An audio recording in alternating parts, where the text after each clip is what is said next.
Alright, the insane rise of Michael Penix Jr. In 2024, the NFL witnessed a draft that was more full of high-end quarterback talent than ever before. I gotta look at this again. Caleb Williams, Drake Mason, Sam Hartman, Devin Leary, Jason McCarthy, Joe Milton, Bo Nix, Spencer Rattler, and then randoms. I think these four and then these two. I don't think Sam Hartman got a future for them. But everybody else is cool. That's like 7 quality quarterbacks. A draft that was more full of high-end quarterback talent. Where the fuck Keaton Slav is at, and Austin Reed, and Michael Pratt, and Devin Leary. Than ever before. 6 quarterbacks were taken in the first round for the first time since 1983. Damn. On top of that, all 6 were off the board by pick 12. But while most of these picks were praised for their great fit, outstanding potential, or solid value, one quarterback selection was almost universally mocked. Now, however, with the 2024 season winding down, it's starting to look like the team that was criticized for looking towards the future could have given their franchise one of the biggest boosts for this 2024 season. This is Michael Penix Jr.'s crazy rise to the NFL. Michael Terrence Penix Jr. was born in Cookeville, Tennessee in the year 2000, before moving to Dade City, Florida in his youth. Penix has said that he's been playing football since he was 5 years old. Damn! But he hit the pro scouting radar in his junior year of high school, starting at quarterback for the Tampa Bay Technical High Titans. In his 2 seasons as the starter, he threw for over 4,000 yards and more than 60 touchdowns, while throwing just 6 interceptions. Thanks to one of the biggest arms in his recruiting class, Penix received offers from across the country, despite having just a 3-star prospect rating. Among these offers, he heard from Florida State, Oregon, and Tennessee, but the most appealing offer to Penix came from Coach Tom Allen and the Indiana Hoosiers. He enrolled in 2018 and saw immediate playing time. With his prototypical size, combined with a laser beam mounted to his shoulder, making him too good to bench. Unfortunately, Penix's promising start hit a bump in the road when he came face to face with the injury bug, something that would become all too common. Get the fuck off me. After just 3 games at the collegiate level, Penix Jr. tore his ACL, ending his freshman season and landing Oh my god!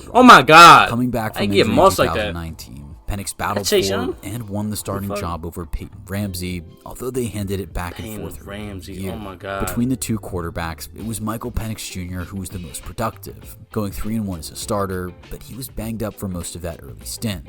And after just 6 games, he had another season-ending injury, this time an SC joint dislocation in his right shoulder. Penix became the full-time starter going into 2020 after Peyton Ramsey transferred to Northwestern. And despite COVID-19 affecting so many teams negatively, Penix really caught his stride. He threw 14 touchdowns in 5 games, leading the Hoosiers to reach a high ranking of number 7 in the AP poll. Unfortunately, once again, Penix couldn't get to the end of the season, re-tearing the ACL that went in his freshman year, leading him to miss Indiana's last 2 games. At this point, MPJ was having real struggles with his mental health because of the call him MPJ, bro. Come on, all the time rehabbing injuries and consistently being held back by his body was taking a toll on Penix, and he spent a lot of time praying for a better way. He was so driven to get back on the field that he returned in 2021 despite not being medically cleared to return from his second ACL tear. While his knee managed to hold up after the injury, Penix struggled in his redshirt junior season, throwing more interceptions than touchdowns for the only time in his career. What was even worse, though, was a dislocation in his throwing shoulder after 5 games, which ended his season early for a 4th time in a row. Whilst the injuries were devastating, Penix had been a revelation for the Hoosiers when on the field, captaining the ship to their first winning season since 2007. Despite the relative success, though, Penix knew his ceiling was higher than Big Ten runner-up. With 2 years of eligibility left due to COVID and his medical redshirt, Penix knew he needed a change. He talked to his head coach of 4 years in Tom Allen, and while he said he'd always be a Hoosier, he needed a new beginning and the chance to finish his collegiate career on top of a mountain. He entered the transfer portal and was brought to the Pacific Northwest by Kalen DeBoer and the Washington Huskies. It was in his new location that Penix would get the fresh start he wanted, as well as the opportunity he needed to prove himself as an elite talent. DeBoer was Penix's offensive coordinator in Indiana in 2019 and helped scout him, so he knew there was plenty of talent just waiting to come out, and MPJ didn't squander the second chance. In 2022, Penix Jr. led all quarterbacks in FBS in passing yards per game with 358, and alongside rising stars like Rome Odunze and Troy Fautanu, the Huskies went from 4-8 in 2021 to 11-2. They toppled multiple ranked opponents, including Michigan State, Texas, and a 6th-ranked Oregon side, finishing the year ranked 8th in the AP poll despite only being good enough for 3rd in the Pac-12. For his efforts, Penix got serious Heisman buzz, finishing in the same neighborhood as Bryce Young and Bijan Robinson. Washington had multiple 1,000-yard receivers, and Penix threw 31 touchdowns on top of his 4,600 yards. For the first time in his career, not only was Michael Penix healthy, but he had a good enough team around him to be a legitimate contender. He celebrated his newfound success by carrying that momentum into one of the best seasons we've ever seen from a non-powerhouse college in a while. The 2023 Washington Huskies were one of 3 teams to go undefeated in the regular season, making the college football playoffs for the program's first time since 2016. On the way there, Penix once again dominated every other FBS school by the numbers. Just shy of 5,000 yards, he again led D1 in yards per game, but this time led in total yards as well, partially thanks to leading FBS in passing attempts. Without a reliable run game, the Huskies counted on Penix to be their offense, and he stumbled at times, leading the Pac-12 in interceptions with 11. Despite the mistakes, however, Penix showed incredible poise and chemistry with his team, while Rome Odunze was by far his best and favorite target, totaling 92 catches for 1,640 yards, which led the FBS. Jalen Polk also crossed 1,100 yards, and Penix threw touchdowns to 8 total receivers. After being so consistent, especially against ranked opponents like USC, Oregon State, and Oregon twice in a season, Penix was awarded for leading the Huskies to a Pac-12 championship with the Maxwell Award, given to the best all-round player in college football. He was also a finalist for the 2023 Heisman Trophy, and came up just 300 total votes behind JADON Daniels. In the college football playoffs, the Huskies managed to upset a very strong Texas team in the first round, but once again, Michael Penix's body began to fight against him.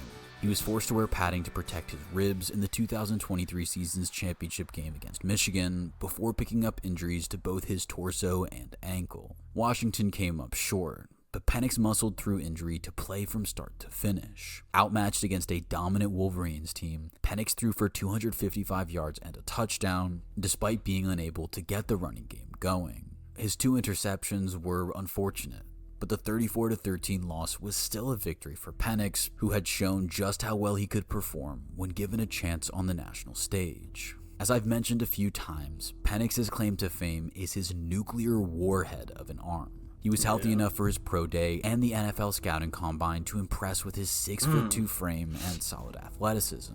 While certainly a traditional pocket passer, he has the speed to peel off strong runs, and his ability to read defenses and set his own tempo in the passing game makes him a threat to every level of the field. Going into the draft, Penix's age as a 6th-year student, as well as his injury history, were significant concerns for teams to consider, and most pundits saw him as a late first-rounder at best, due to most teams going all in for one of the top 4 prospects. On top of the physical concerns, scouts pointed out the challenges of developing a left-handed quarterback in a right-handed league, as well as some accuracy issues he showed, especially against Michigan.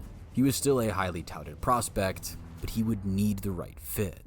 The 2024 draft came with a lot of hype and even more conversations about quarterback prospects and their potential fits. While it was fairly clear where teams like the Bears and Commanders were looking, there was buzz surrounding potential trades, positional surprises, and general thoughts that any team could be a wild card. After the first 3 picks, the consensus top 3 quarterbacks were off the board. The top 2 receivers followed behind them, along with Joe Alt, the consensus top tackle. With no defensive players being taken, projections expected the Falcons, picking at number 8 overall, to shore up their defensive line with high-end talent like Dallas Turner from Alabama, Laiatu Latu from UCLA, or Byron Murphy from Texas. Instead, Atlanta dropped a bomb, selecting Michael Penix Jr. This move elicited a lot of ridicule from the larger football community, made worse by Atlanta's decision to sign free agent Kirk Cousins to a 4-year, $180 million deal just a couple of months earlier. Add to that the fact that Penix was considerably older than the other so-called project quarterbacks who could benefit from a Jordan Love-like development plan, and the move was baffling for many.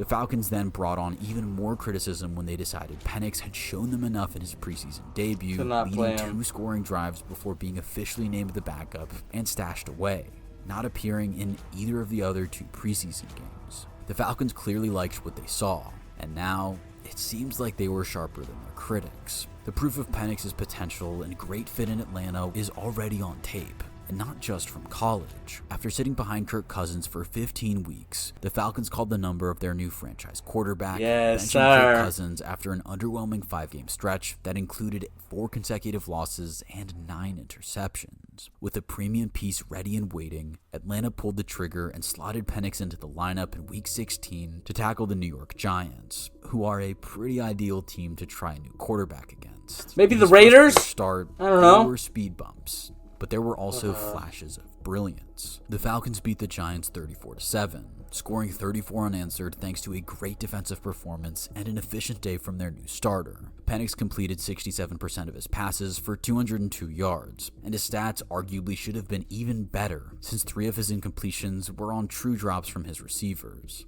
His interception on the day came from one of those drops, which was an embarrassing effort by his tight end Kyle Pitts. To make matters even better, multiple teammates talked about how poised he was all week.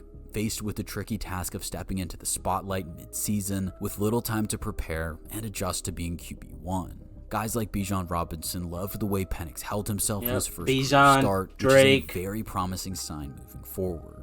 Now, no one is saying that Michael Penix Jr. is going to be the same force multiplier that Jaden Daniels has been in Washington, but it's not going too far to project that this upgraded quarterback will propel Atlanta to their first division title since 2016, and even into being a real playoff contender in a fiery NFC race. Their defense has developed enough under Raheem Morris, and their offensive tools are among the best in the NFL. The missing piece was efficient, big-time ready quarterback play, which, hopefully, they now have. Unlike Kirk Cousins, Michael Penix Jr. has already stood on the biggest stage, and despite a litany of injuries, the lights weren't too bright for him. Even better, Penix has the arm talent that prime Kirk just managed to tickle. He has the physical tools to get Drake London to the ceiling that was promised when he was drafted in the top 10. The same is true for guys like Darnell Mooney and Kyle Pitts, and the passing game being stronger will only help Bijan Robinson continue to dominate. By putting their faith in the rookie, the Falcons are not just this shit about to be so fun next season. Oh my god. For the stars, and it looks like they have the guy to get them. It's only fucking January, bro. Let me just sim this year. Is Michael Penix Jr. a franchise quarterback in the making? And do you think he can get the Falcons? He's a star. He's gonna be a top 5 quarterback in his league in 3 years. Falcons defense definitely an improvement. I'm excited about Penix. One thing now. Whoever placed McCarthy above Penix should be fired. Yeah, I like my QB. Real shit. Then you double dip on the D line and grab a wide receiver, free safety, and a quarterback. Well, I think we got 5 picks. I think we got 2 7th rounds, a 6th round, and 1st and 2nd. Something like that.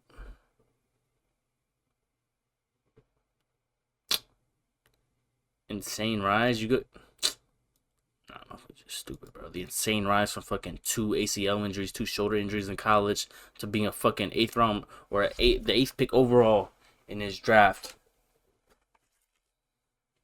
Stupid ass.